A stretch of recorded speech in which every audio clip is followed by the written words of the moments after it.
आत्मीय भाइयों एवं बहनों, अभी हम सुन रहे थे विज्ञान को शैतान बनने से रोकें पुस्तक से। लेखक पंडित श्री राम शर्मा आचार्य। आपको मैं अनिल कुमार श्रीवास्तव अपनी आवाज़ में पृष्ठ 54 से आगे पढ़कर सुनाते हैं। आइए सुनते हैं। साथियों, पानी में ऑक्सीजन की मात्रा घट जाने और विषाक्त तत्वों के बढ़ जाने से वहाँ वृक्ष वनस्पति विषैले होकर मर रहे हैं। बादलों में भी यह विष मिल जाता है और फिर जहरीली वर्षा के रूप में बरसता है। उससे पक्षी और पौधे दोनों ही झुलसते देखे गए हैं। मछलियाँ मरती घटती जा रही हैं।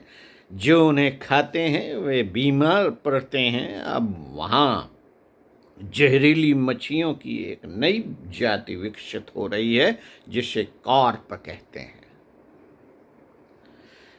इसने जहर भरे पानी में रहना और जीना तो सीख लिया है, पर मच्छी मारों के लिए तो ये किसी काम की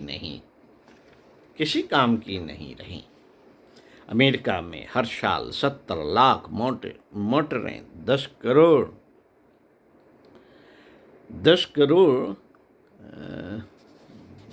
पढ़ चुके हैं क्या?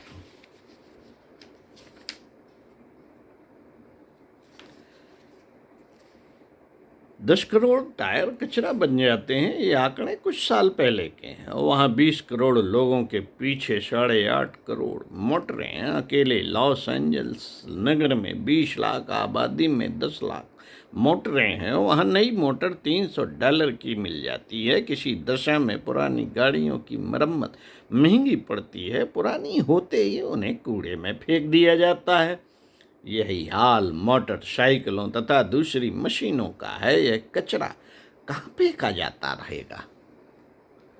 यह प्रश्न उस देश की सरकार के लिए सरदर्द बना हुआ है। फिलहाल तो यह कचरा कबाड़ समुद्र में गिराया जा रहा है, पर वह भी तो यह पहाड़ गिरते गिरते पटने ही लगेगा। समुद्र तटों का तो अभी भी बुरा हाल है। वहाँ इस कचरे की सड़ान निकट भविष्य में किसी बड़े स्वास्थ्य संकट का कारण बन सकती है। सागर अंतराल के शोधकर्ता जैकविस वाइक्स ने समुद्र में बढ़ती हुई अशुद्धता को शोचनीय स्थिति में पाया है और जल प्रदूषण से समुद्रों की उपयोगिता नष्ट होने की आशंका व्यक्त की है। उन्होंने तेल कणों तथा दूसरे विषाक्त रसायनों की मात्रा बढ़ जाने के फलस्वरूप 40% जल जंतुओं के मर जाने का हिसाब लगाया। उनका कथन है कि मछलियां ही नहीं, वनस्पतियां भी समुद्र तल से गायब होती चली जा रही हैं। कीटाणुनाशक दवाओं में क्लोरीन जैसे पदार्थों का उत्पादन इन दिनों 50 लाख टन से भी अधिक है। उसकी स्वल्प मात्रा से ही चूहे जैसे छोटे जीव तत्काल मर जाते हैं। यह विष पदार्थ जलवायु में मिलकर इतना व्यापक होता जा रहा है कि ध्रुव प्रदेशों के निवासी मनुष्यों और पक्षियों तक के शरीर में यह तत्व पाया गया है।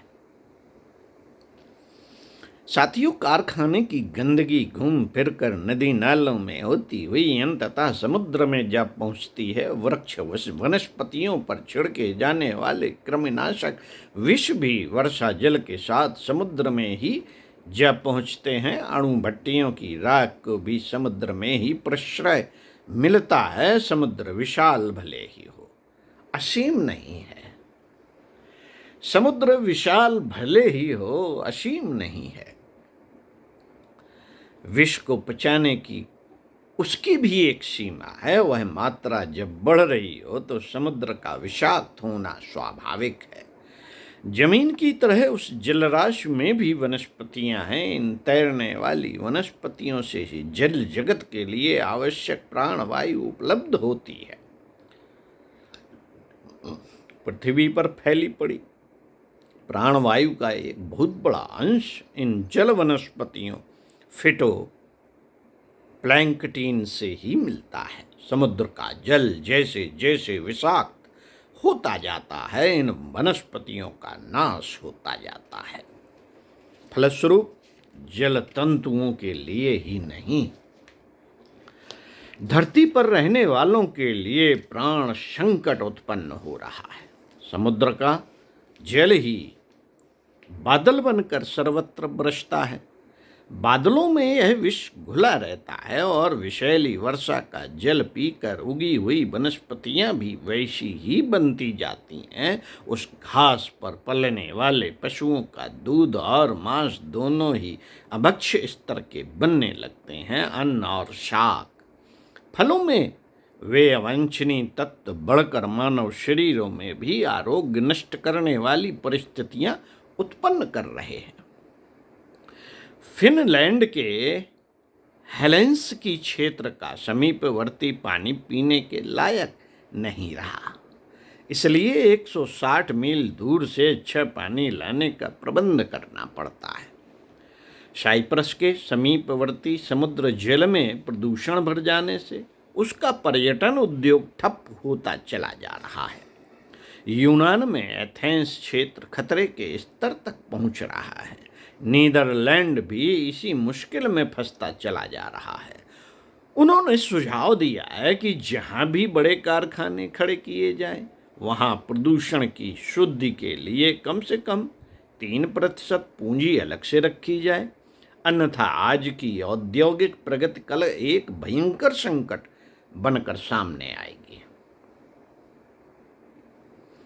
शो डाउन फॉर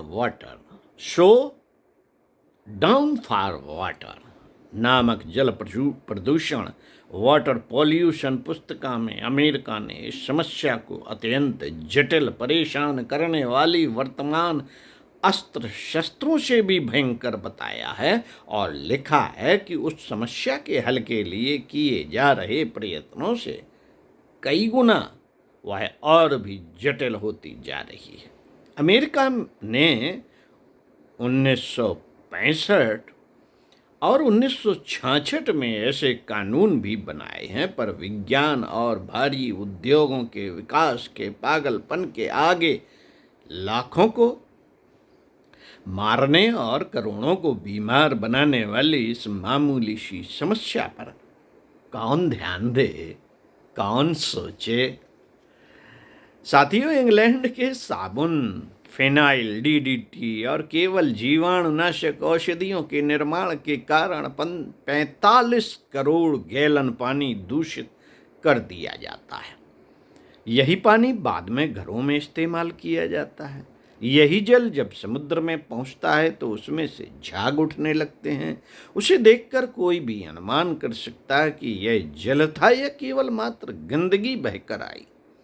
अमेरिका में इंग्लैंड से 4 गुना अधिक जल नागरिक प्रयोग में आता है। कम ज्यादा संसार के सभी देश ऐसी गंदगी निकालते हैं, यह सारी ही समुद्र में जाती है।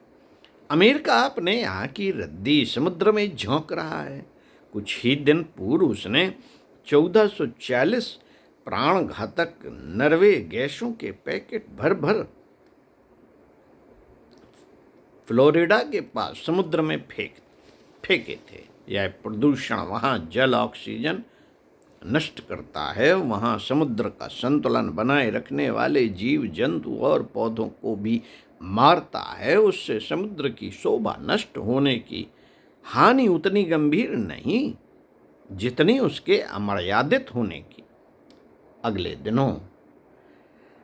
दिनों समुद्र के भीषण उत्पात मनुष्य जात को तंग कर सकते हैं। गंदगी मिले जल की भाप भी दूषित होगी, मेघ दूषित होंगे, तब फिर जो वर्षा होगी वह रोगों की वर्षा होगी। उसका प्रभाव सीधे भी मनुष्य जात के स्वास्थ्य पर पड़ेगा और फसलों के द्वारा भी।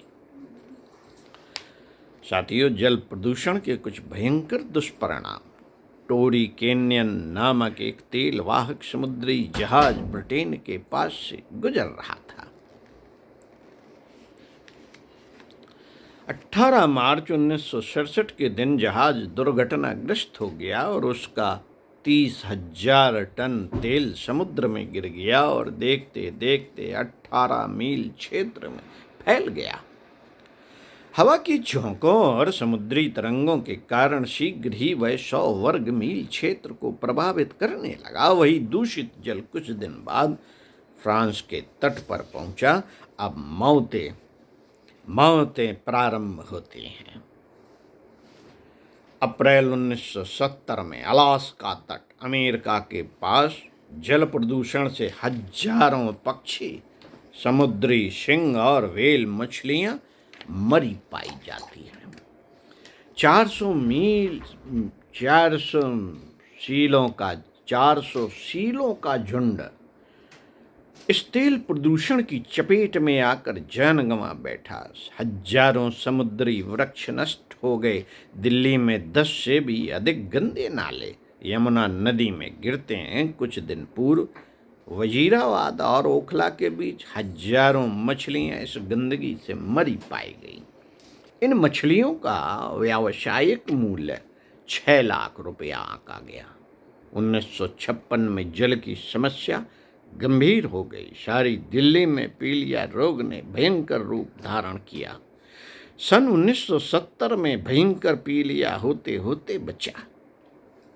उसके बाद मॉडल टाउन के पीछे झील में हजारों मछलियां मरी पाई गई। उनकी शरण एक समस्या बन गई। गंगा जी के तट पर बसे मुंगेर बिहार में पेट्रोल की गंगा नदी में बह जाने के कारण गंगा जी के जल में 50 मील दूर तक आग लग गई।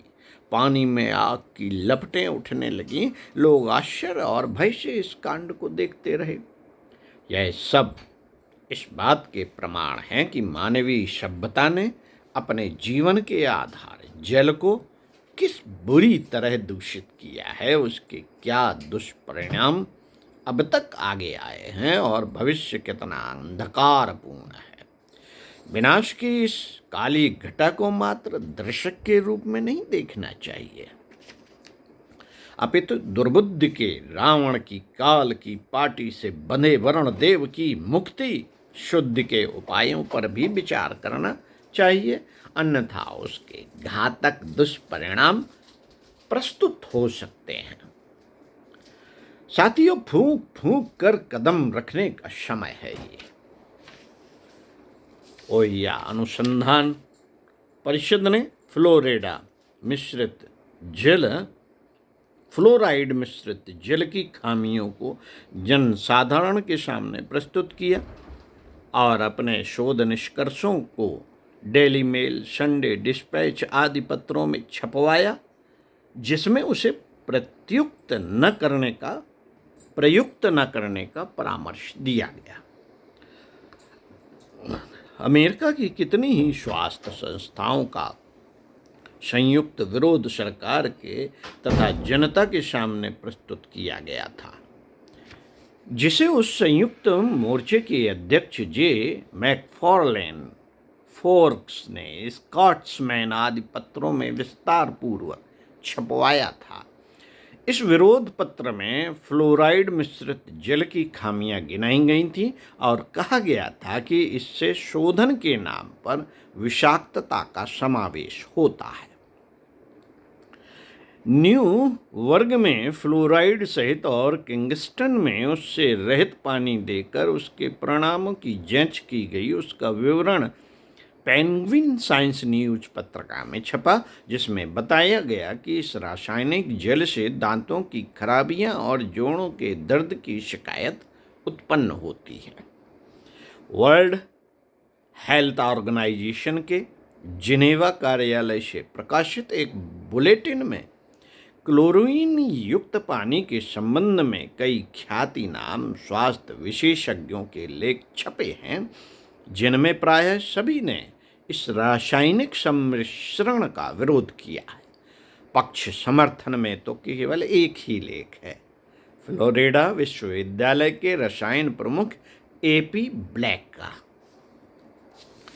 मित्रों, जल शोधन के लिए नगरपालिकाएं अक्सर पानी में क्लोरीन मिलाती हैं। पानी में घोला हुआ यह सोडियम क्लोराइड एक तीव्र रसायन है जो जल में पाए जाने वाले स्वाभाविक कैल्शियम क्लोराइड की तुलना में 85 गुना अधिक तीक्ष्ण है।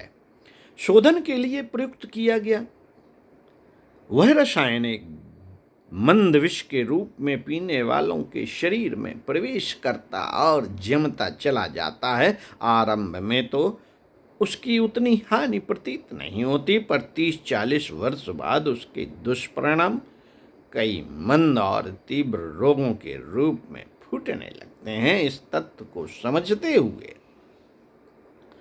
स्वीडन, फ्रांस, पश्चिमी जर्मनी, ऑस्ट्रेलिया, स्विट्जरलैंड आदि ने इस सम्मिश्रण को बंद कर दिया। अमेरिका के 580 नगरों में भी इसे बंद कर दिया गया।